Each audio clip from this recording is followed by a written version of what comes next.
At roughly 28,000 and counting, there's been no controversy to speak of in the ongoing historic recount of the mayoral race. So this is by far the largest recount that Tulsa County has ever done. But controversy came barreling into the race today with just one small press release from the Keith campaign. The name calling is inappropriate and unnecessary. Alicia Andrews, chair of the Oklahoma Democratic Party, which last night voted not to give Keith access to Democratic Party voting lists and voter turnout operations. The language of that press release was a choice. Following a vote on September 5 by Democratic activists who shared an extreme anti-democracy agenda during a public meeting, Keith was ostracized and cut out of the Democratic Party due to her commitment to bipartisanship. Reading that press release tells me that it was written by a Republican. Well, that was definitely written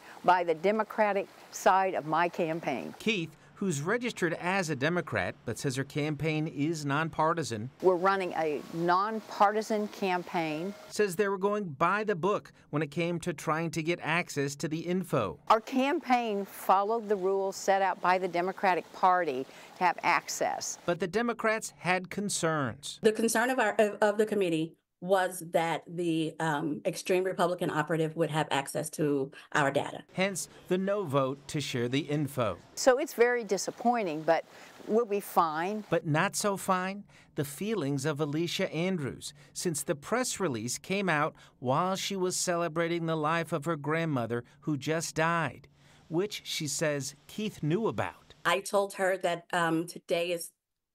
today, give me a day, because I was celebrating the life of my grandmother, who I was close to, and the fact that she decided to release this right about the time of my grandmother's funeral was a choice. The event happened last night. We had to tell the story today, and I'm really sorry about her grandmother. I was very close to mine, but I'm sorry, there's no collusion with that or anything else. It's just, the whole thing is unfortunate. The race for mayor, never a dull moment, unless you're recounting thousands of ballots. This is grueling work for the counters. Burt Mumolo, News Channel 8.